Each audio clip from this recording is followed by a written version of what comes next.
Hi, everybody. Thank you for joining another episode of Cura Chats. We're especially excited today to have a special guest with us. But before I get into that, let me give you a quick introduction on Cura for some of the newcomers here and for some that aren't able to join in person, but will enjoy this after the show. Cura is a career accelerator that was developed first through the lens of first-generation students. What we found are some gaps in the marketplace that had solutions for continuing college generation students, but left out some important insights to our first-gen students.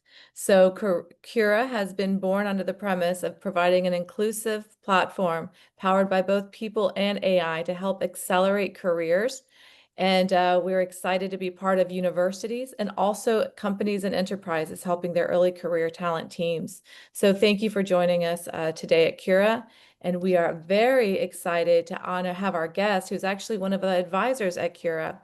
Shveta Miglani, Dr. Shveta Miglani has just written and released a book, Navigating Your Career, that if you have not purchased, I highly recommend it at any stage in your career, both from exiting college, starting the navigation journey, to the very high senior level executives in the company that she's interviewed that we'll talk to you about. Shveta, thank you so much for being here. Thank you so much for sharing your wisdom. We have an incredible audience today. About 20 to 25 people are expected to join. And what I love about today's audience is we have a mix of early career talent and early career talent development leaders in the space right now. So questions coming at you from both ends. Today's host will be Adrian Pina, first generation student at Santa Clara University. He has been supporting Cura Chats, future podcast extraordinaire, and we'll kick it off to him to lead this conversation. Thank you for joining. Yeah, thank you so much, Jen. Before we begin, I'd also like to mention that we'll be giving a giveaway, 10 copies of Dr. Shweta's book, Navigate Your Career. Everyone attending today's session will automatically be entered and we'll be selecting winners at random. We'll reach out to those through email after the event. And so now let's get started with our chat. So, Dr. Shweta, you had such a dynamic career from global leadership roles to now authoring a book on career growth. Can you walk us through what led you here? Give us a little bit about your experiences before writing this book. Adrian, thank you for the welcome, and Jen, thank you for the warm welcome. It's great to be here. It's great to be, talking to your audience about the work that has brought me here. It's been a fantastic journey, I would say. And if somebody would ask me, was this planned? I will be honest, it was not. But I have enough reflections looking back and saying, I wish I had done this, right?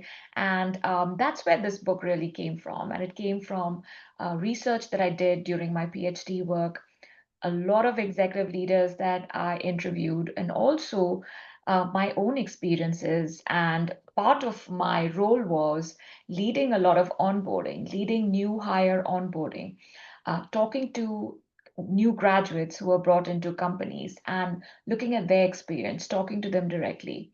And my own experience taught me that first and foremost, we think sometimes that one organization might be different from the other, and sometimes those dreams take you from one company to the other, and that's not bad. You should absolutely follow your dreams and make sure that you are listening to your inner gut, right?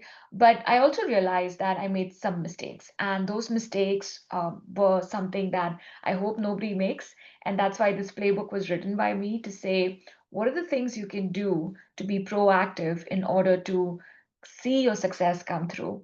And the reason I talk about this so loud and clearly is because I'm an immigrant. When I first came to this country, not only was the culture different, the language different, everything was so different. So you have to first assimilate yourself. And that assimilation helped me to understand where I was coming from, where I was in that context, and how I can make the best of it. That same type of learning should be utilized when you're going into an organization. I especially say this for new graduates or people who are early in their careers, is because a lot of times we end up putting a lot of onus on the organization. Hey, they hired me, they have a great onboarding program, they are going to take me from this step to that, which is great. But my honest opinion and research says that you need to put 70% of that onus on yourself, which means you create your plans, be intentional. And so I would say the 25 years of me being in this industry, not only experiencing it by myself, but also helping structured programs and using research from the best in the industry to build successful transition programs. It's taught me exactly this, that the organization can do whatever they can, which is provide you with information, help you on board. But then you need to make sure that you take that information and start applying it in a smart manner. Ask the right questions. And one caution I always give people is if you're in coming from a different company and coming in and talking about, oh, in that company we did this way. In especially I see that a lot in Silicon Valley, where people when they come from the big five, sometimes they take those names a lot, which is fine. Absolutely give the best, ideas, but try and do it in a more subtle manner. The way I give the analogy is, imagine if you go into somebody's house, they've invited you for dinner, and at every step you're saying, oh, your recipe needs to change because in our house we do it this way, or in that friend's house they did it this way. So my whole point is, be have emotional intelligence where you can go in. And so, Adrian, to your question about what I bring to the table is exactly that, is making sure that through my experiences, I can share with new hires as well as executive leaders that with every transition comes a strong plan. And this book is exactly that playbook. I really appreciate that, Shweta. My next question to you is, you've worked with a lot of global leaders, big companies. What are some of the key takeaways that you learned from working to them? And did those experiences push you to make this book? I always thought when I would speak to executive leaders, and in fact, when you're coaching them, you go in with a sense of expectation, especially if they are names in the industry or somebody you have looked up to and they are reaching out to you as a coach. And it's interesting, every time I talk to them, most of the questions are falling in the same pattern, which is, can you help me to help design this new roadmap that I have? Let's brainstorm on who are the stakeholders I can work with. So, talking to the executive leaders, it became very clear to me, which is not just for book, even as I coach them on a regular basis, is that most people experience the same feelings, emotion, and lack of orientation when they're joining a new job, a new company. And no matter what they might say, I have 20 years of experience, 20, 30 years of experience. You still have to sit down and put pen to paper to plan a successful roadmap, which means, are you creating a strong stakeholder map? Are you thinking about, what the business really does? And especially for folks who are in roles like HR, finance, or even IT, you're a plug and play kind of roles, and I myself included. Whenever I've changed, I feel like I'm plug and play. But then, in order to really go above and beyond and be successful, you should understand the business. You should understand who are the target audiences for the business. What are the challenges in the business? So, understanding the business portfolio is one of the biggest things that I would recommend. And of course, executive leaders, for them, it's the flip side. It's like they know that so well. They sometimes don't spend time learning about the people in the organization, learning about the legacy in the organization. Especially, I've seen a lot of issues come up when somebody is hired to say, let's say Shweta is hired into an XYZ company, and my title is the transformation leader. That title itself scares the heck out of people. I'll be honest with you, because people think transformation means change. That means, dang, this person's going to bring in their leaders, or I myself will be expecting a lot to be done. And I think that's where you have to create a balance and understand, what is this role about? What are they really expecting? The timelines. And I see a lot of times timelines get mixed up where somebody says, oh, I expected you to do this in 1 quarter. But the reality is, when you look at the and analyze the situation in the first 90 days, it'll take at least 3 quarters for changes to be made, right? So I always say, the person who has hired you, whether that's the CEO for executive leaders or a hiring manager for any level in the company, make sure you work with them, understand the expectations clearly, and check in with them on a regular basis. I've also seen, especially as more remote workers are coming in and more hybrid work is coming, people get confused sometimes. They're like, oh, if I don't have a one on one with my leader on the calendar, it's okay. Maybe he's busy. Maybe she doesn't have time for me. And I always caution folks. I'm like, no, when you're doing your work, when you're making your deadlines, make sure you can give updates to your leader and document it. Follow up with an email, because I know as a leader, when I had a large team of 40 people and I was expected to do performance management appraisals, if I didn't document what they did, or if they didn't help me to document it, I would just be struggling. And it was a large team and it was really tough to manage. But those are the things that, I've learned from executive leaders, is making sure they are understanding the business portfolio if they're not already in those roles, understanding the people part of it, and making sure they combine those two to create a strong stakeholder map. Thank you, Shveta. Another Oh, there's question. a question. I think Sylvia has a question. Yes, I love what you just shared there, Shveta, because what came up for me as you said that was it's a little bit counterintuitive because I feel like I hear a lot of, wow, I need to put my best foot forward. I'm just starting in this role. And it feels there's so much pressure to prove so much early. But I love what you said was asking a lot of questions, making sure you're on the right track rather than feeling like I have to figure it all out and know all the things to impress, right? To prove. And so thank you for sharing that because I think it takes a little bit of that pressure off. It's such a great reminder. Thanks, Sylvia, for that. And I always feel like if you don't know who you're supporting, if you don't know who you're working for, and I say this is because you might be reporting to one person, but you're working for maybe five or six other people, especially in our kind of roles. I always say the supporting roles have a lot more pressure because you're not just answerable to your leader, but the business partner needs your input, or the business leader needs your input. And your success truly matters based on what they see as success. And you need to make sure you're connecting with them on a regular basis. And one last thing, if your organization is 5,000 and up, or even within 5,000, I would say, it's important to regularly set up check-ins, because I see so many times there are organizational changes, organizational movements, and people change. So your stakeholder map might be shifting a lot. So make sure you don't say, oh, I was hoping to give John an update, but John's been out for a month and nobody knew about, I mean, I didn't know about it because I don't talk to John regularly, right? So you need to make sure you have regular and higher frequency touch bases with these people. Shweta, you talked about building a business portfolio. Can you unpack a little bit about what that means? And for recent grads just starting their career, what does building a portfolio look like? Yeah. And by that, I really mean is building a map in your mind, which is understanding which part, firstly, obviously, understanding your role. I always say, first and foremost, make sure you go in and understand your role and start delivering if that's what your hiring manager has put in.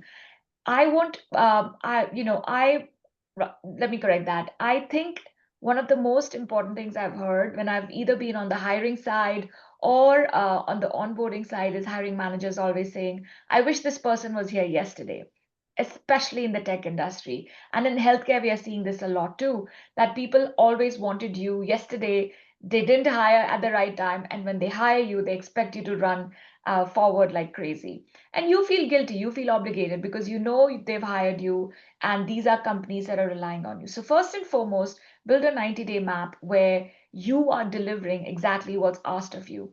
At the same time, stretch yourself a little bit. Don't do a 9 to 5 job. I would recommend add additionally 2 to 3 hours in your workday to learn about the company.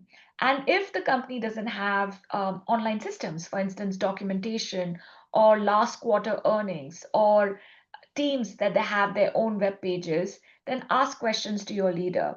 Start noting down your questions in a documented manner, and make sure that every person you meet and do meet and greet, you are asking them about that. So, for instance, building a business portfolio, I came from a semiconductor background where, although I worked in semiconductor for 15 years, every company was still different. Some companies just did design. Some companies did design and manufacturing. So when I went into a company where that did design and manufacturing, a lot of my questions were on the manufacturing side of it, where I would ask my leader, hey, is it okay if you could give me 5 names of leaders who are on the manufacturing side, because I would love to understand what are their challenges, what is the key output of their business right now, what does their quarter look like, right? Things like that. Now, honestly, when I started my job 25 years ago or my career, I didn't ask these questions. I would come in, I would say, hey, I've been hired to do this job. Boom, I'll just do this job. And you start wearing blinders. And I think it can only help you with a paycheck. It'll help you with a job, but a career is much bigger than that, right? So for somebody coming in and saying, I just want a paycheck, I just want to be stable, that's great. It might work for you. But if you're really looking out there to enhance your career, to grow within a few years or within a few quarters, right? You need to do beyond that, and you need to build that business portfolio mindset to say, when you're talking to leaders, when you're building a product for that matter, how does marketing work with my product? Or if you're in sales, why is it priced in a certain way, and why is the industry tough at this point or easy at this point? For those of you who are watching the stock market right now, the chips industry is going crazy at this point, right? Why is that, right? So understanding how your work really helps with the larger goals is the ultimate, I think, goal within the first year. Mhm. That's so good, Dr. Shveta. Thank you so much for mentioning that. I really appreciate the context in those first 90 days for someone who's just recently graduated. Something that's really helped our audience before is prompts, right? What types of questions, what examples, how do you say in a professional way, right? I'm new and I want to make the best of this experience. Can you help guide me? What would you recommend for someone to say to their manager? That's a great question. And now, as you were asking that, I was thinking, I was reflecting back on my time. Like I mentioned, as an immigrant, as a new person, trying to learn so much, I came from a culture where sometimes you would be taught to just put your head down and get things done. So you don't expand yourself, or you don't make yourself bigger than you are. And so all those thoughts were there at the back of my mind when I first joined my first corporate job. And I remember one of my colleagues sitting next to me, she had joined the role maybe a month before me. And again, I do, thank her for that support. She said, oh, have you done meet and greets? And, as naive as I was, I said, what is that? And she said, well, it's really important. Talk to John, whoever our hiring manager was at that point, and ask who are the 3 people, you think you should meet up. That can not only help you to assimilate faster, but they can also help you to understand the business a little bit better. And I thought that's great. And then I remember sitting in front of having that person's email in front of my laptop and thinking, what do I say? What should be the subject matter, right? So it was, Mhm. and me coming new didn't realize that it is an industry practice. People are used to meet and greets. So my recommendation to anybody who's joining, first in a first time role is, firstly, create meet and greets, have that, as I mentioned earlier, the map, and in the subject line, just say meet and greet new colleague, or Right. new Mhm. employee, or whatever that is. And obviously the example in this case would be a really simple hello, hi, my name is so and so, I've just joined this role, I've heard so much about your team. If you have 30 minutes for a meet and greet, that would be great. In my time, we used to go and sit down for a coffee, but these days Zoom and all the technology helps you to get online faster, right, and to connect with people faster. And Mhm.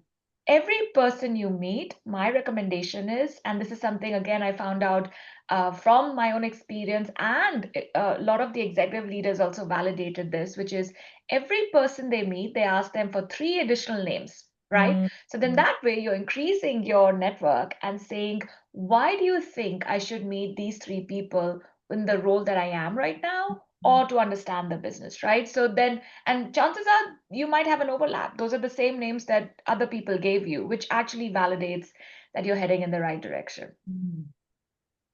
Thank you for sharing that. It's interesting. It's oftentimes the intent is not where people get stuck. It can be just as simple as, what do I actually say, right? What do I actually say in this meeting? So thank you for simplifying that, as easy as a subject line that says new person, meet and greet, right? It Yes, doesn't yes. have to be overcomplicated. It doesn't have to be the smartest. I know that's where I would get stuck in my early career. It's like, wow, I'm going to email the CEO to meet him. How do I make this really sound smart, right? How do I make this email sound really good? How do I use big words? And I think that permission to let go of that pressure on yourself, be Mhm. simple, be direct, and just say, I'd like to meet you and learn more about what you're doing is really helpful. Absolutely. And my only caution there would be, Jen, is if you are a new hire and in a, specialist role or in a role that's entry level, don't reach out to the CEO immediately. Try and reach out to other people first. But then again, you have to observe the culture and see if that is something that's invited. I know in one of my amazing companies that I worked at, SanDisk, they would actually bring the new hires. They would collect the new hires in the first 3 months, and they would help us to have lunch with the CEO. So, it just depends. That is the other piece, is be observing, right? I Mhm. always feel every generation's different. My generation was different. The upcoming generation's different. But when you're entering somebody's company, which is, I always see that as entering somebody's house, be respectful, follow their rules, because if you go in somebody's house and they say, please remove your footwear outside, you will obviously follow that. You'll just say, no, no, no, you've invited me, so I'm going to come in with my sneakers in, Mhm. right? You don't do that. And I've seen a lot of generations struggling with this, especially folks who are outspoken or who feel it goes against their value that Mhm. they have to mold themselves to the organization. But that's not bad. The Mhm. organization has something to teach you, has something to give you back as experience. So be open minded. Mhm. That's great. Go ahead, Adrian. Sorry. Shveta, you talked about navigating the process of assimilating into a new organization and your background of it as being an immigrant, and your culture has to shift because it's very different in different places. My question to you is, how do you assimilate into a new organization while still being authentic? And is there a line? Should there be a line? Yeah, I think I would never apply to a company where I don't see their values aligning to me, right? So, for instance, my first thing I write in the book is, any place you're getting ready to go, don't just look at the brand name, but look at their values. When you are having the interviews and you feel comfortable, ask them, how are decisions made, right? How do you go ahead and get approval for a budget or for a project? So try and read between the lines there and understand, is it as simple as going to the person who you're reporting to, or you have to get approval from 7 different places to do that? There's no right and wrong answer in that, but you have to understand, is it a very collaborative culture? And the collaborative culture means that, you just can't come in and say, this is it, this is the project, we are going forward, but rather you have to go through your stakeholders to get approvals. Versus newer companies, especially companies that are coming up, they have timelines, they want to move fast, so chances are they might just say, no, it's up to you, you make a decision, run with it, right? So you have to understand early on in the process, before jumping into a job, what the values are. And anywhere in that process, if you feel it's not fitting with who you are, where these days, especially return to office, one of the key things I've seen a lot of people are having a tough time is, if you have to be in the office all around, all 5 days, or if you are, able to be hybrid, or if you're able to be remote. I know so many people, especially early in career, who have said no to jobs where they have to be 5 days, or have said yes to jobs because they want to be there 5 days and work with their team members and get to know them, get the culture. And there are pros and cons to both both areas. You have to see that part of authenticity is what you can get. But my 2 cents for early in career is, don't be overly staunch on this versus that. Have a growth mindset, see Mhm. what works. You might love a hybrid opportunity, or you might love being home. This is too early in your career to actually come up with black and white rules, because this is the reason you're working is, again, not to get a paycheck, but to help build something and to help make sure that you're learning too. Because if you get into any job saying been there, done that, or you know what, I'm the best talent and that's why they've hired me, that's great. It can only take you so far. Yes, Sylvia.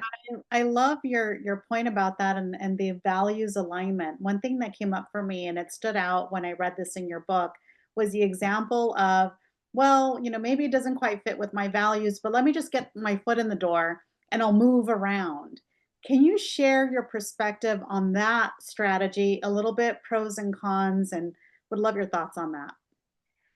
Thanks, Sylvia, for that. And I think I was still discovering myself. Like I said earlier, if it's too early and you start saying, you know what, I know exactly what I want and I know exactly the way I, plan this, I think there might be 2% of the population that does that. But most of us are, as the word says, navigating. We are still figuring it out. We are still trying to say, what experiences am I open to? And where do I draw the line, right? That's where the values piece comes in. But I made a mistake of loving a name, loving a brand, and getting into it. And within, I think, I would say a couple of weeks, I started feeling that something's wrong. And most of us blame ourselves. And most of us say, you know what? Come on, pull up your socks. Get honest. You're just being too lazy, or everything in the dictionary you can think of, I said to myself.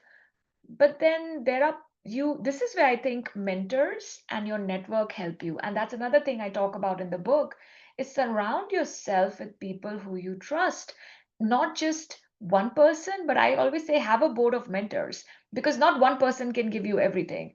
So at that point, I talked to two of my mentors and I explained the situation to them, and they showed the mirror to me and said, you know, you're not enjoying this experience. This is not going in any direction. Maybe give yourself another quarter and see how you feel about this. And we looked at some goals that I wanted to, think through, and just the overall feeling of getting up in the morning. I always tell people, trust your gut. At least that has worked for me in my lifetime. I'm sure it will work for you too. If you get up in the morning and dread your workplace every single morning for 2 months, you should get the answer at that point. So to answer your question, Sylvia, that was my experience, learned the hard way, but the industry was booming at that time. So I could make the transition. Now I'll just put a word of caution in today's world. The markets are not good. We are hearing about layoffs everywhere. You have to be practical. If you think a paycheck is helping you to get out of that student debt or to get out, helping your families, think 10 times before you jump, because firstly, you need a place to jump. These days, the hiring pieces are also not as good. And be cautious. I mean, there could be ways where you could understand the culture better, mold yourself a little better if you have to. But right now the market is not doing good, so I would highly caution people that don't think about jumping the ship, but rather spend that energy and time in understanding where you are and seeing how you can work with what cards have been dealt for you. Shveta, you're talking about layoffs and the impact on layoffs. Amazon just did a 14,000 layoffs yesterday. Paramount is starting to do layoffs today. What what do you recommend for first gen students or early career students when they hear about all these layoffs? Is it just noise? Should you be applying to many different spots while you have a job? What is your opinion on this whole layoff news? So I think there are two different questions in there, Adrian. One is, let's talk about the industry today, and everybody who's joined this call, I'm sure, is updated with the news and things that are happening. And I must say, this is something I'll say with a pinch of salt, which is I've seen a lot of executives in the last, I would say, almost 15 to 16 months getting nervous about AI, not from the perspective of seeing that as something wrong, but rather saying, hey, if we have AI, who needs HR? Or if we have AI, who needs this and that, right? Huge cautionary tales there, because if a role is seen as a machine can do it, I think that's when the problem starts. And it goes back to what we spoke about earlier, is the value set. You need to open your eyes and observe, and maybe during your interview process, whoever's going through that, ask these questions about redefining directions in the company. Are they looking at just cost cutting, or are they looking at reimagining roles? Of course, don't ask them cost cutting. There's a better way to phrase that. But talk about how a company is reimagining roles and workflows, and are they looking at working with talent in innovative ways? Those are the things you need to look at in organizations. Now, the names that you said of organizations, they've been around for a long time. In some cases, they are obviously the leaders. So it actually breaks my heart to see leaders in this industry taking such drastic steps rather than spending time and effort in reskilling and upskilling their employees. Although we have seen a lot of articles on these companies focusing on that piece, it just confuses me to say, if they're already focusing on so much in reskilling, then why are they doing such large number of layoffs? So we all know that these leaders are answerable to their board members and to their shareholders. But I think there is something there that needs to be looked in a little bit more closely.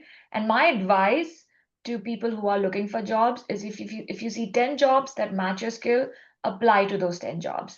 I am hearing from my recruiting friends is, for every single job, no matter what level it is, they are getting anywhere from 100 to 200 if it's a small company, and if it's big companies, they're getting close to, like Nvidia and Amazon, they're getting anywhere from 900 to 1,000 resumes.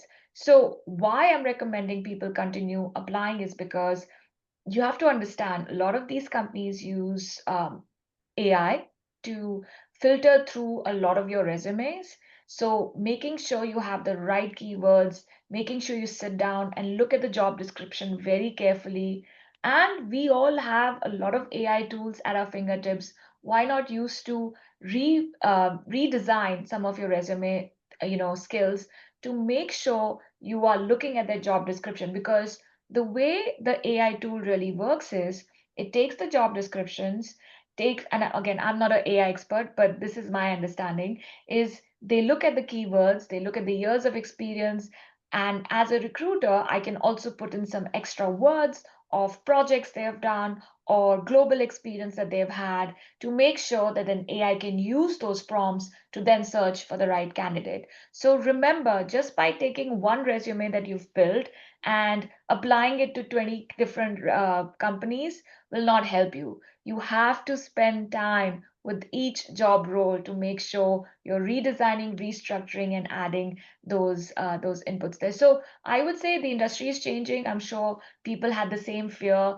the same kind of I would say confusion when the Internet of Things came into the industry, where everybody went from paper to the laptops and computer. So we have to make sure we are ahead of the curve. We are constantly learning. There are amazing resources online. LinkedIn Learning, $25. They give you, access to their whole catalog. There's Coursera, these Udemy. So you identify, based on the job descriptions you're looking at, if there is a skill there that you don't have today or you want to work on, invest in yourself. Invest those few dollars and learn, and make sure then you can add that in that next resume update that you have. I hope that answers your question. No, yeah, that definitely answers my question. Now that we're on the topic of AI, and as an early career or first gen student, how does one use AI to their advantage besides that resume building, and stuff like that? What is your take on AI, and how does one use it to their advantage? The way I've seen AI work for me, I use Copilot. It's a browser that I think there's a minimum payment you can make, and there are many, many free platforms there. So I would highly, I mean, I think the next generation will be smarter than me. I'm sure they already have a few at their fingertips. But the best way to work with it is continuously prompting and talking to that system. It's machine learning, so it's learning about you, it's learning about your skills. So you need to make sure you talk to them about talk to them. I mean, it seems like really they're a person, but since they're learning about you, keep on adding your skills and ask them about, hey, I looked at this job description and I felt like I don't have the skill in Python, or they're asking for advanced Python. Where do you think I could add more information or get more information on? What projects do you recommend I do? And in fact, if you actually say, I work in XYZ company today, and this is my job title, what kind of projects, stretch assignments should I be looking for so that I can build a stronger skill set? AI will actually help you and help you brainstorm. So that's the only caveat I'll say is AI is not the final answer. Use them as a brainstorming partner so that you, using your human and emotional intelligence skills, then decide out of the 10 things that AI has given me or ideas that I've come up with, what will be best for me from money investment, time investment, and satisfaction for me. Thank you, Shveta. Right now, we've hit a little bit over the halfway point. I would now like to open up any questions to any of the audience members that they have for Dr. Shveta. Yeah, this We has have been a one, great actually. conversation. Yeah, Deborah, Hi, very nice to meet you, and thank you for taking the time. of course. I want to go back to something you spoke at the very beginning, which is it being okay to ask a lot of questions of your manager, but also I've always felt that something I've struggled with when managing teams is, especially when you have a lot of directs, is people who come more prepared to the one-on-ones or pre-prepare me for the one-on-ones. It always makes my job easier. So you want to be able to do that. So I'm a product person, so a good prioritized list, here's what I worked on, here are the next things, is this the right priority, and so on and so forth. But for somebody new into their job or the role, or new to working, it may feel a little bit like overstepping to feel like they're doing their manager's job. And something that hasn't been brought up yet is imposter syndrome.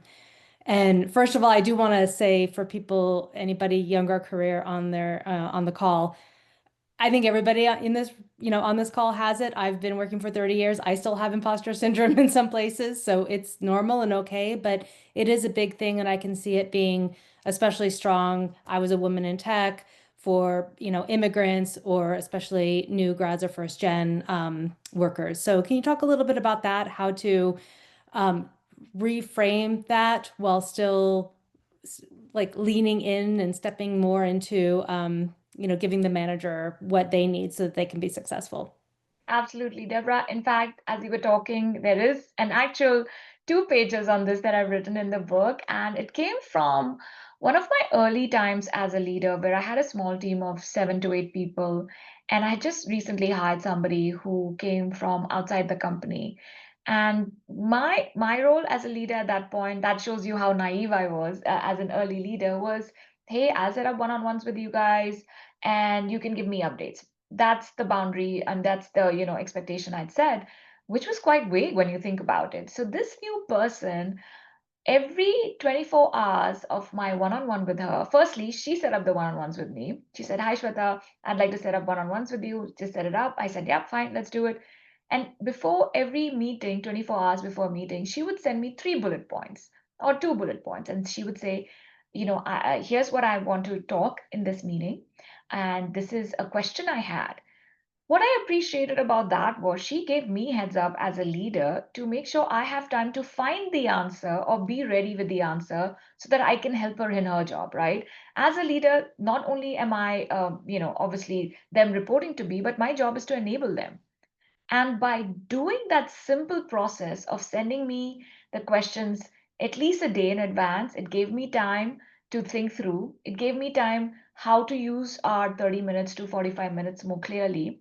And what I appreciated was, even at times where she would say, oh, I asked you that question yesterday, I actually found the answer. I just spoke to so and they told me this is the answer. Do you agree? So we would have that validation or that brainstorming discussion. So I feel, Deborah, that's where you as a leader need to set the expectations correctly.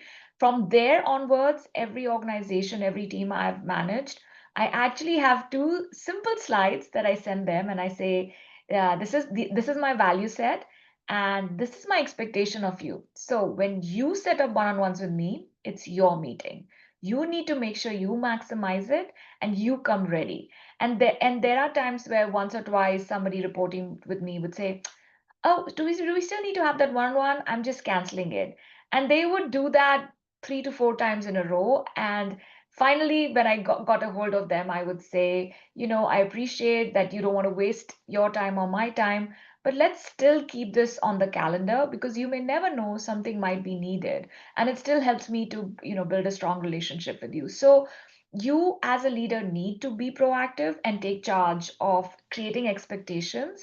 And then people who are new in career, that's what I always say. When you're asking a favor for somebody, 30 minutes, 15 minutes, whatever the time on their calendar is, Mhm. go prepared. Go prepared either with questions or even tell them. Well, that's another thing I ask them is where did you try to look for the answers? Did you go online? Did you do this?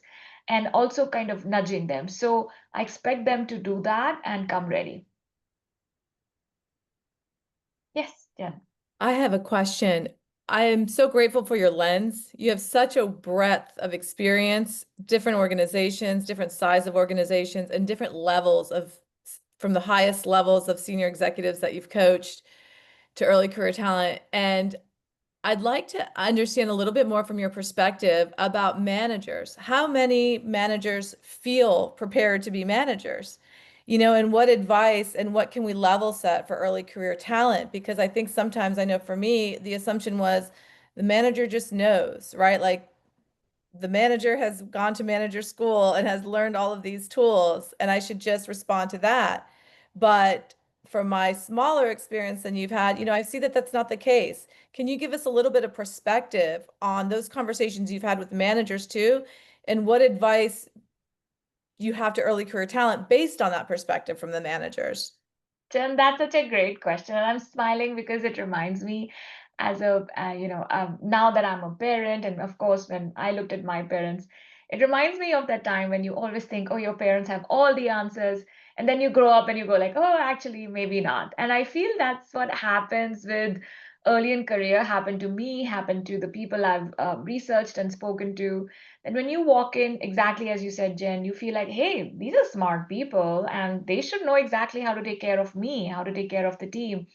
And that's what I would love to tell the new career folks is that's not the case. That's not the case, especially if you're in tech industry or high pace industry, because in most companies, I would say 96, 97% of the companies, the managers are also individual contributors, which means they are also expected to get into the product, roll up their sleeves. So not only are they taking care of the product, but they're also trying to take care of the people.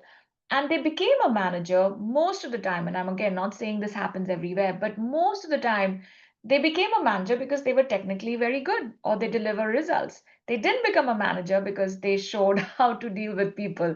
I've rarely seen promotion discussions that happen that say, let's turn this person into a manager because they are great with people, right? It's very rare. It does happen in really good companies, but it is rare. So my caution to the new in career folks is exactly what I said early on, which is you take the onus on yourself, the 70 to 80% of it, get guidance from your leaders, but also share with them the best way that you're moving forward. Give them updates. I think Deborah's question is fantastic, which is when you're a leader, you're so busy, you really expect help from your team also. So that's why I always say is when you become a team member, do whatever you can to help your leader. But that's where people make a big mistake where they say, "Oh, the best way I can help my leader is not ask time of them, or because they are busy." I've had directors and senior directors reporting to me say that and say, "Oh, we didn't want to bother you because you're so busy." And I was like, "Oh my goodness! Firstly, that's my bad if I look too busy to actually Mhm. invite my team to spend time with me." And secondly, please don't do that because I expect you, these are your meetings to put it on my calendars and we'll find time. So that's another caution that I always see, especially people who are early in career, is they feel, oh, my manager's too busy, or this is a small thing, I shouldn't ask them. the first 90 days or even 6 months, when I spoke to Amazon folks, they said they're expected to onboard the first 1 year. So they're given that, luxury of working in that first 1 year to learn. Not every company is like that, but since we are talking about Amazon, they do this. So it's up to you to ask those questions, and the leaders should be ready to do that. So to answer your question, Jen, are leaders ready many times? Well, they mean well. Chances are maybe they don't have that training, but that's where you focus on building a stronger relationship rather than having them act as the best manager or the best leader. Because if you have a strong relationship, you both will know how to work with each other and grow with each other. That is such helpful advice. I wish I had earlier on in my career. I started my first agency as a need, right? It was a need for me to open up the agency to help my customers. And so I went from being a star player to being the coach now. And I Mm, had zero experience as coach, right? I knew to be the star player. And it's yeah, a completely different framework.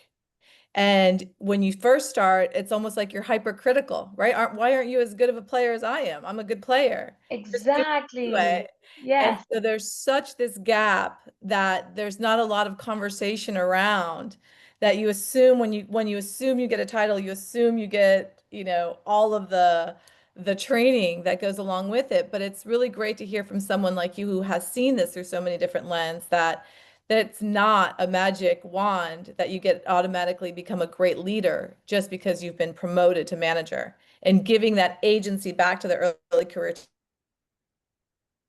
perfection, right? Don't expect a flawless relationship. Put the onus on yourself to Hmm. best manage the relationship Hmm. part of it. Thank Absolutely. And I would recommend they are the people who are going to open doors for you. They are the people who hired you, so they have a clear vision of what success looks like for you. And most companies, the first 90 days, they do a performance update for you. So make sure you understand that clearly. And when in doubt, ask. And just be comfortable in doing that. Yeah, hi. Shveta, thank you. This is so helpful. I'm wondering for anyone, regardless of where they are in their career, early career or have been doing this for a while and making a transition, what are the top three strategies that you would recommend for the first 90 days? You cover 7 in your book. So, what are the micro strategies, or are they part of those big themes? What are the must haves?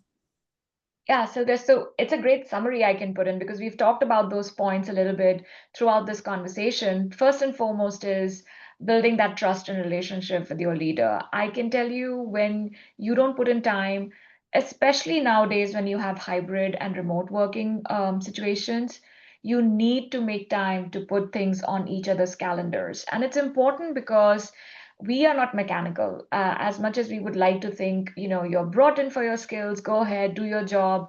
At the end of the day, our human aspects do come into play. And we all have a perspective, whether that's right or wrong. Like, Jen's example of, hey, I do things this way. Why can't this person coming in and do the same way, right? So you have to build that relationship. So first criteria that I focus on in the book also is trust, building trust with your manager.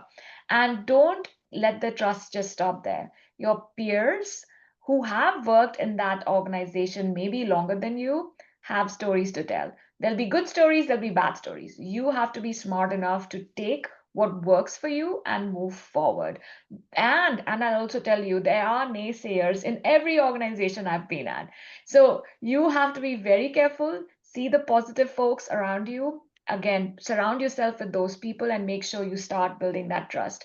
Secondly, stakeholder map. I cannot emphasize this more. I feel like until somebody tells you, Shweta, this is your job 9 to 5, this is all you're going to do, maybe that might work where you don't need a stakeholder map. But I don't think that happens in today's world, especially in startups. I interviewed a startup leader And he said, when I hire somebody, one of the key things I look for them is how much can they juggle. And because we don't have, concrete roles, we want one person to do two or three roles because everybody's learning and moving fast. They look for that foundation during the interview process. So that's how I see. Even bigger companies, they'll always say that each team will say, "Oh, we are like a startup. We are innovating, we are creating stuff." So everybody's looking for that. So make sure that foundational skill shows up, and that can only come up through growth mindset. So that's the part where stakeholder mapping comes in as absolutely very, very important. Keep checking on it, keep checking in with your leader and saying, I have created this. Does that seem right? And they can tell you if there are missing names or missing roles in there. The third thing that I would say, I mean, the list is with seven, but the third thing that I would put down for today is communication. I feel even if you're sitting next to somebody and you're working on a project, you say hi, hello to them on a regular basis, but they don't understand what your project updates are, you're making a big mistake. So the stakeholder map helps you to create a model that says, should I inform this person on a regular basis? Should I get input from this person on a regular basis? There are many stakeholder maps. I've defined one model in my book. And there's another thing, the RASI model, which talks about how much do you communicate, what's the frequency. All of that needs to be part of your proactive planning, the communication strategy. And the larger the organization, the more frequency you have to put in. And that's something I learned. I'll be honest with this group is in one of my roles, I learned the hard way. I was brought in as managing a project and I thought I was doing a great job until unless I realized, wow, I missed out a couple of stakeholders left, right, and center who were loud in their feedback and sharing what didn't work well, and that didn't go well for me or for my team. So you have to make sure that you're taking care of that noise around you a little bit. Don't get lost in the noise, but be proactive to manage it so that if tomorrow somebody taps you on the shoulder and says, you didn't tell me about it, you can say, oh, we sent this email at this time, we had this conversation, your team member had come into this, right? Things like that, not to pinpoint but rather to create a stronger structure about what you're doing and maybe even get feedback to say what can you do better. Thank you. Very helpful. Shweta, thank you so much. That was a great way to end this Q&A session. We're going to be moving on to rapid fire questions now. So these questions, you don't really have to think about it, just the first thing that pops up to your mind. So the first question that I have is, what was your first ever job and what did it teach you? My first job with the University of Idaho, they had hired me to build an online MBA program, the first ever in the state with state money, with a state contract that they'd got. So, what was the second question in that? What did I It's learn?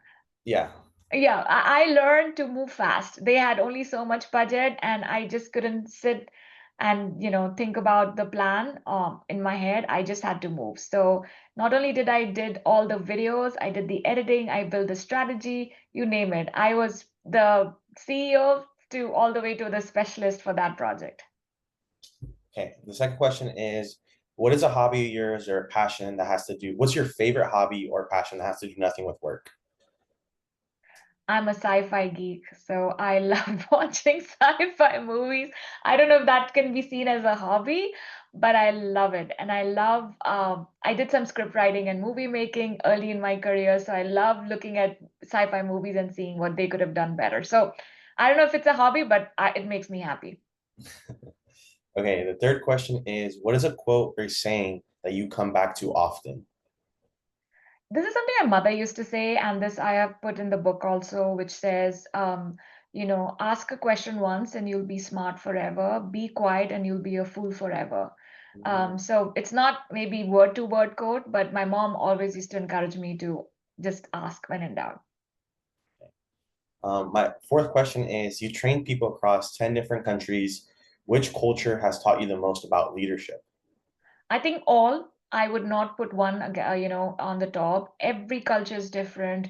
What leadership means to them, the foundations are the same, but how you see in behavior, it Mm. changes.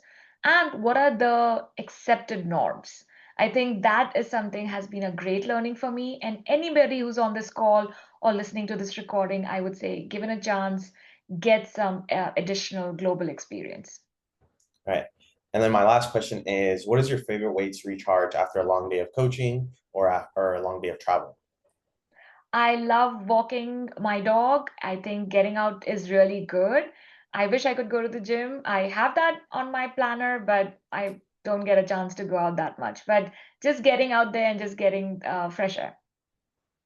Thank you, Shveta. That concludes my rapid fire questions. But before I end, I want to make sure that I put the link to your book in the chat. So everyone that's in this chat, if you want to buy a book, go check it out. But before that, as a reminder, everyone that's made it to the end of this chat will be put into a raffle. And we have 10 free copies that we're going to be giving away. So thank you everyone for joining. Thank you, Dr. Shveta, for being here today. And then please make sure to connect with Shveta on LinkedIn as well. I put that in the chat as well. So yeah, thank you. Thanks, Adrian. This is such a fun chat. Thanks, team. Thank you. Bye.